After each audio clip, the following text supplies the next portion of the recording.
quais são os aspectos e características que eu pude observar ao longo da minha jornada de profissionais que utilizaram a melhoria contínua para darem saltos de promoção nas suas carreiras. Quais foram as características de liderança que esses profissionais utilizaram e quais são os principais desafios e dificuldades para fazer isso acontecer.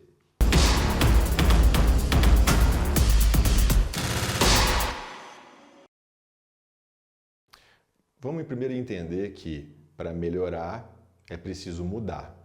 E para mudar é preciso vencer algumas resistências, algumas dificuldades.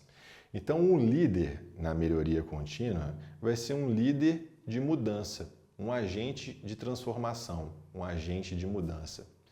Isso requer uma série de desafios, porque pessoas tendem a ter comportamentos diferentes, reações diferentes frente às mudanças.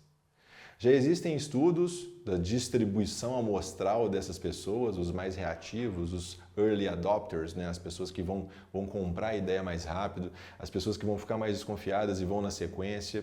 E a gente tem que procurar entender que essas situações existem e que a gente, enquanto agente de mudança, tem esse desafio de sensibilizar, de ser o exemplo, de fazer a diferença, de convencer. Essa é uma enorme dificuldade. A gente, quando é um especialista Green Belt, né, ou quando vai desenvolver um projeto Six Sigma, a gente vai se deparar com diversas situações. A gente vai ter que entrar dentro da casa de algumas pessoas, departamentos, áreas, planilhas, indicadores, prontuários, sistemas. Isso requer uma série de cuidados, né? Cuidados cordiais, cuidados que podem ser relacionados ao bom senso, que se torna muito delicado, né? Então, é muito importante que a gente pratique a empatia nesse momento. É muito importante que a gente seja cordial e respeitoso, estratégico, educado, sensível, amigável, tudo isso. Difícil, né? É difícil, porque o ambiente de trabalho envolve pressão, cobrança, prazos, resultados. Mas a gente vai ser líder, né? Ser um agente de transformação, ser um agente de mudança, requer um pouco disso, né? São esses desafios. Então, eu listei aqui 5 aspectos críticos para que a gente possa ser um líder agente de mudanças, né? E fazer a diferença nisso. O primeiro deles é a comunicação clara e inspiradora.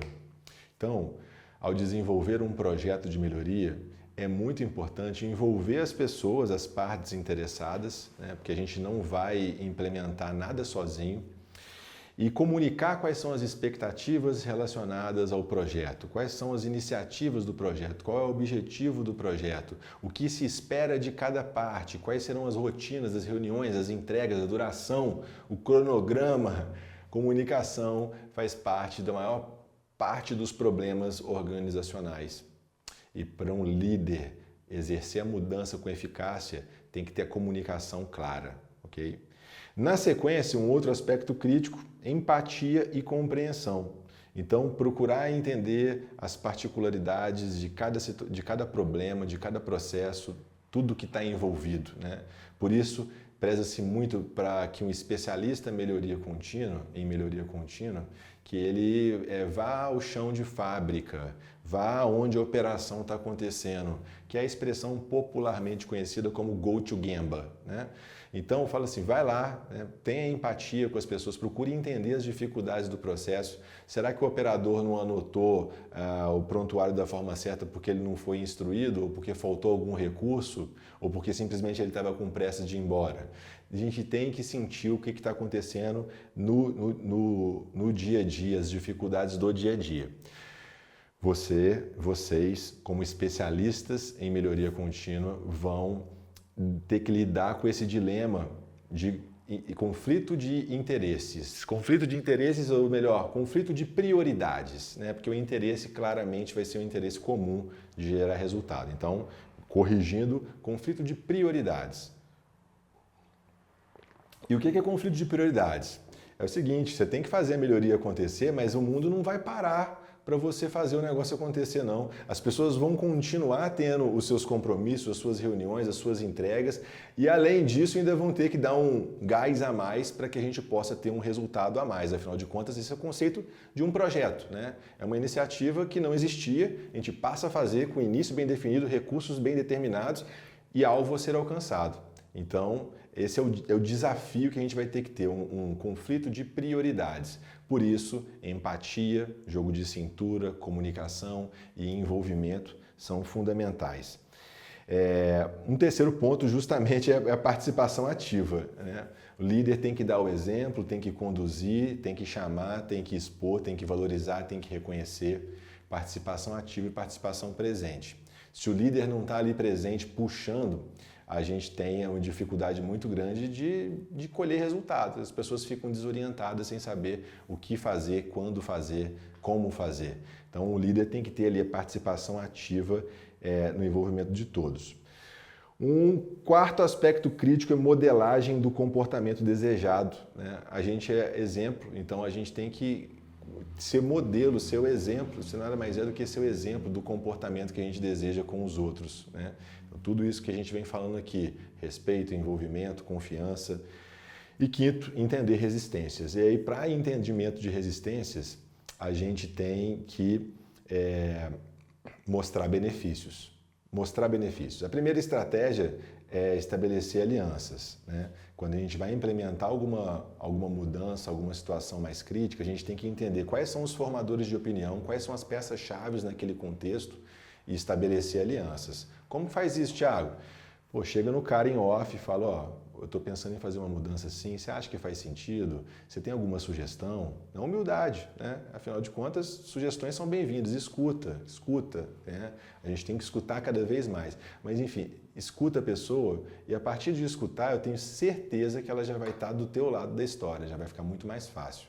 Caso contrário, a situação pode se inverter. Se a gente chega numa determinada situação, na casa dos outros, numa área, no departamento, e já chega apresentando uma sugestão sem o envolvimento das pessoas, sem a participação das pessoas, primeiro momento a resistência pode aparecer. Por quê? Porque as pessoas gostam de ser consultadas, gostam de se sentir participativas e toda essa história. Então, é importante estabelecer alianças para gerenciar resistências. Outra coisa muito importante, além de estabelecer aliança, é mostrar benefícios. Como assim mostrar benefícios? Alguns caminhos. O primeiro deles, mostrar benefícios de empresas que fizeram o que você está propondo a fazer e geraram resultado.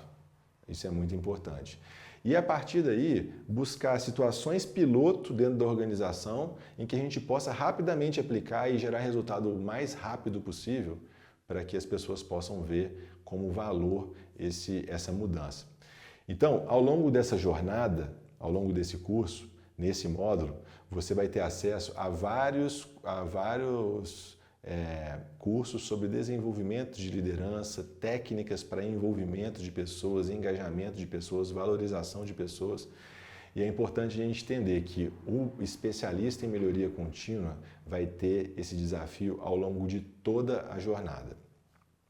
Na etapa de definição, é um momento crítico. O líder ele tem que deixar bem claro todas as expectativas para aquele projeto. Treinamento e envolvimento de pessoas nesse momento é fundamental, né? Treinar, disseminar conhecimento. A metodologia Six Sigma te ajuda nisso, mas não se apegue a isso. A gente pode estar falando aqui de 5S, a gente pode estar falando aqui de um sistema de gestão de qualidade.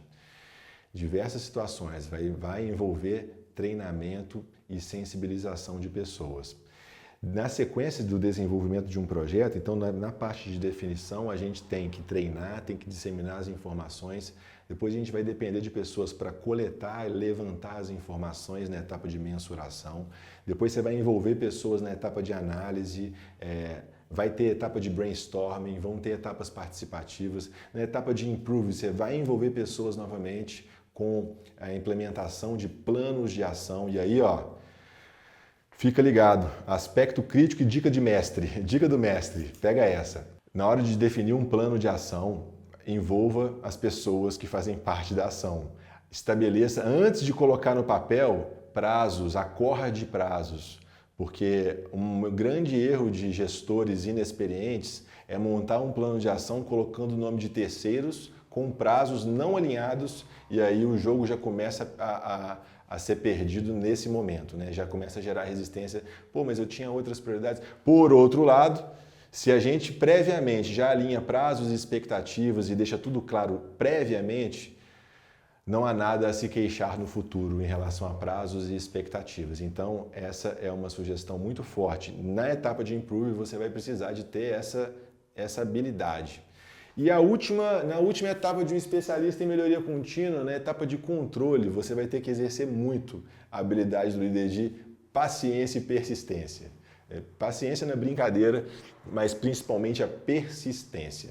Por quê? Porque na etapa de controle a gente tem que estabelecer padrões que devem ser seguidos e aí o confere de como é que você está fazendo, como é que era, como é que deveria ser. Será que eu voltei a fazer como era ou estou fazendo como realmente deveria ser? E aí envolve o acompanhamento, ferramentas de acompanhamento, monitoramento e muitas habilidades de liderança para que você possa continuamente auditar, analisar se está sendo feito como deveria, se não está, o que deve ser ajustado e implementar e consolidar as melhorias. É um desafio constante de um líder de melhoria contínua garantir a manutenção dos padrões. Okay? Desafio constante. E já vou encerrando essa aula te dando uma grande dica para isso. O grande desafio para a manutenção dos padrões é uma sistemática de envolvimento na definição dos padrões e de controle contínuo para que a gente possa monitorar se tudo que está sendo desenhado ou que foi desenhado de fato está sendo realizado. Essa busca é constante, esse desafio é constante e aí uma boa estratégia para fazer acontecer e minimizar o esforço do controle é criar mecanismos de valorização e reconhecimento das melhores práticas. Então, assim, a gente envolve as pessoas e faz com que eles entendam e percebam valor em fazer sempre da melhor forma.